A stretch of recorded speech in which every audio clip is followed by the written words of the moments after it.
मेरे ग्रेजुएशन के एग्जाम खत्म हो गए थे, इसलिए मेरा बुआ के घर जाने का बहुत मन कर रहा था। मैंने मम्मी से जिद की तो उन्होंने मुझे बुआ के घर भेज दिया था। यहाँ आकर मैं बहुत खुश थी। यहाँ पर घूमने की एक से एक बढ़िया जगह है। कई पहाड़ हैं जो बहुत खूबसूरत है। यहाँ का मौसम भी बहुत अच्छा रहता है, हमेशा ठंडा मौसम रहता है। मेरी बुआ और फूफा मुझे बहुत प्यार करते थे। मेरे आते ही वो बहुत खुश हो गई थी। मेरे लिए तरह तरह के पकवान वो बनाने लगी थी। बुआ की 2 लड़कियां तो मेरी बहनें लगती थी, जिससे मेरी बहुत दोस्ती थी। उनका लड़का भी बहुत मजाकिया था। वो मुझसे उम्र में 2 साल बड़ा था। मैं 23 साल की थी और प्रदीप 25 साल का था। वो बहुत ही मजाकियाच था। मुझे चाट खाना बहुत ही पसंद था, इसलिए प्रदीप रोज शाम को मुझे अपनी बाइक पर बिठाकर चाट खिलाने ले जाता था। बुआ के घर पर तो मेरी पिकनिक ही मन रही थी। एक रात हम चारों भाई बहन देर रात तक टीवी देखते रहे, फिर हम सो गए। प्रदीप सुबह के 5 बजे मेरे कमरे में चुपके से घुस आया। उस समय घर के सब लोग सो रहे थे। हम भाई बहन और बुआ फूफा भी सो रहे थे। मैंने एक अच्छी सी सिल्क की चिकने कपड़े वाली नाइटी पहनी हुई थी, जो आगे से काफी खुली हुई थी। मेरी दोनों गुब्बारे उसमें से दिख रही थी।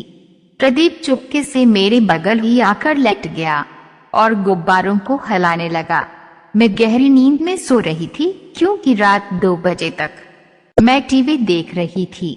मुझे पता ही नहीं चला कि प्रदीप कब से गुब्बारे को दबा रहा था। फिर उसने मेरी मशीन में उंगली करने लगा। मैं जान ही नहीं पाई थी।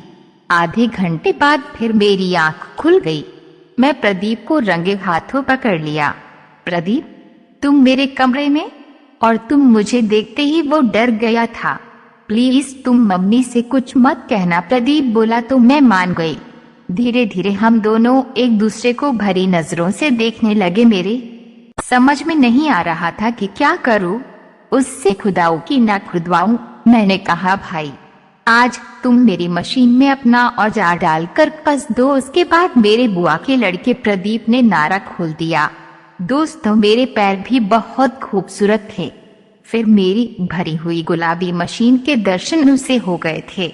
वो बड़ी देर तक सौंदर्य को देखता रहा और ताड़ता रहा।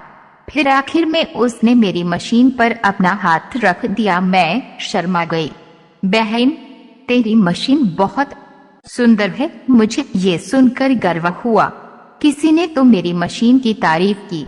दोस्तों, हर सुबह मैं मशीन को साबुन से मलमल कर नहलाती थी, इसलिए वो बहुत साफ और चिकनी थी और बहुत खूबसूरत लगती थी। कहना गलत ना होगा कि मुझे भी आज खूब मजा मिल रहा था। दोस्तों, मैं आज से पहले मैं कभी खुदी नहीं थी। आज मेरी बुआ का लड़का ही मेरी मशीन की सील तोड़ने जा रहा था।